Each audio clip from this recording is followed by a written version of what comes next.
Motti. Yeah, Motti. January 12th, 1940. Motti is a Finnish word for around half a cord of wood, which foresters chop and then leave behind them to be picked up later on. In the Winter War, the ongoing Soviet invasion of Finland, it means a group of surrounded enemy soldiers. The Motti battles begin in earnest, as this week does.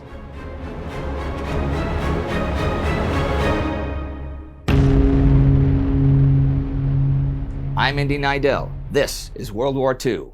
Last week, the Chinese continued to make small, piecemeal advances versus the Japanese. The Japanese signed a secret treaty for a Chinese collaborationist government to be set up, but terms of that treaty were made public, and they were harsh on the Chinese. And near the Finnish border, invading Russian divisions were being absolutely destroyed by the Finns. But Soviet leadership has made some big changes to prepare for future offensives. General Semyon Timoshenko, who took part in the occupation of Poland, is the new Soviet Commissar of Defense and the commander of the Finnish campaign. He had previously been commander of the Northern Caucasus, Kiev, and Kharkov military districts. Timoshenko assures Joseph Stalin that he can crack the Mannerheim Line, the main Finnish defense system. But unlike what Stalin's generals said 6 weeks ago, Timoshenko says it will not be a cheap victory in lives. He gets Stalin's promise that he will not be held responsible for the dead. Timoshenko's chief of staff is Georgy Zhukov. We saw him back in our very first episode when he beat the Japanese at Khalkhin Gol. Kliment Voroshilov, who was Commissar of Defense, is demoted to deputy chair of the Soviet Defense Council. And Kirill Meretskov, who would run the Finnish campaign until this week, is demoted to lead just the 7th Army in the Western Karelian Isthmus, as those troops are reorganized into 7th and 13th armies. The biggest changes in actual procedure are in tactics, though. There had been no coordination between different types of units. The artillery hadn't been plotted, just pointed at general targets. Field leaders could not call in for supporting fire. Heck, there was plenty of friendly fire even. So retraining is being done from top to bottom, with tactical training that jibed with reality and not theory. The main new battle plan against what the Soviets knew are stretch-thin defenses is called gnawing through, and is simple. An armored wedge will pierce the Mannerheim Line. Waves of infantry then break the whole sector, and the Finns will abandon the whole position. Now, you might think this sounds like what they tried in December, but you'd be wrong. There will be intense branch coordination and proper artillery pre-plotting. Aerial recon has pinpointed the majority of the Finns' fortifications on the line, and a full-scale model of the Summa defense system has been built behind Russian lines for them to practice on and perfect coordination between armor, infantry, and artillery. The coming offensive is going to be anything but a repeat of last month. There is still fighting actively going on in Finland, though. The situation developed quite logically. As the fierce battles continued along the various northern roads, the Finns saw the segments of the Russian columns that they had isolated curl up like worms. They simply stopped and dug in with their panzers and artillery, and the Finns had no choice but to surround them. Soon, Western reporters were telling the world about the Finns' new kind of fighting tactics, but for the Finns, Mottis were a distasteful, though necessary evil. The Mottis are different from each other. I mean, it depends on what sorts of units are surrounded. Some are only tank units, while some are infantry. Sometimes it's supply units, and sometimes even divisional headquarters. If it's trucks or tanks, they run out of gas pretty quickly. But if they have a lot of ammo, they can mount a powerful defense. And the Finns dig in around them. Food supplies in Mottis eventually dry up. And even though some food can be airdropped, it isn't nearly enough, and the Finns intercept a lot of that anyhow. When the days become weeks, the lack of food and supplies became dire. So why don't they try to break out back towards Russia? Well, Red Army manuals and orders from higher-ups say that all territory taken must be held to the last man. So they starve and they freeze to death. But destroying them is a tall order. In General Voldemar Hägglund's 4th Finnish Army Corps sector, for example, there are 160,000 Soviet troops in an area of just 100 square miles, most of them in Mottis or in the process of being formed into a Motti. He can't give them a chance to regroup So reinforcements are called in, and eventually the Finns number nearly 50,000 men. The real danger is the unsurrounded Soviet 168th Division, which together with the 18th Division and the 34th Tank Brigade have joined forces. Hägglund's forces attack beginning the 6th. They'll reach the shores of Lake Ladoga near Koirinoja starting at the end of this week. Meanwhile, other Finnish units arrive from the west to finish surrounding the Soviet units, and this completes the only actually planned motti of the Winter War. But Hägglund now has 10 powerful mottis in his sector to deal with.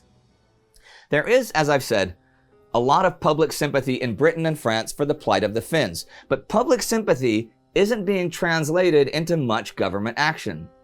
There are some plans afoot for an expedition to Narvik, Norway's ice-free northern port, from where Germany gets its Swedish iron ore during the winter. The reason for that: the cynicism that characterized Allied policy during the Polish campaign thus reasserted itself. In the early months of 1940, London and Paris urged the Finns to keep fighting, because if they quit, there would be no excuse for intervention in Norway. A wild French proposal to land an expeditionary force in Petsamo on the north coast was vetoed by the British, who still declined to clash headlong with the Russians. The French thinking leans strongly towards not directly challenging Adolf Hitler militarily. I mean, they could have been bombing the heavy German industry in the Saar all this time. It's within easy range and they are at war, but they haven't done so. French Prime Minister Edouard Daladier and company want to get the action as far from France as they can. So they have plans to help strengthen the naval blockade of Germany by cutting the Swedish iron supplies.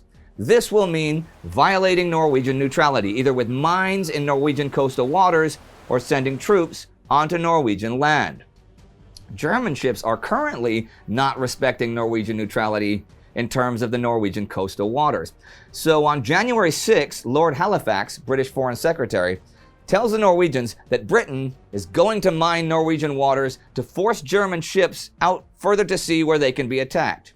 He does not ask for Norwegian consent. And other attacks are being planned further to the south. On the 10th, Hitler sets the 17th as the date for his big attack in the west. Germany will begin saturation bombing of the French airfields the 14th.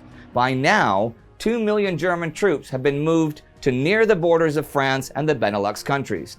The forecast is for nearly 2 weeks of clear weather.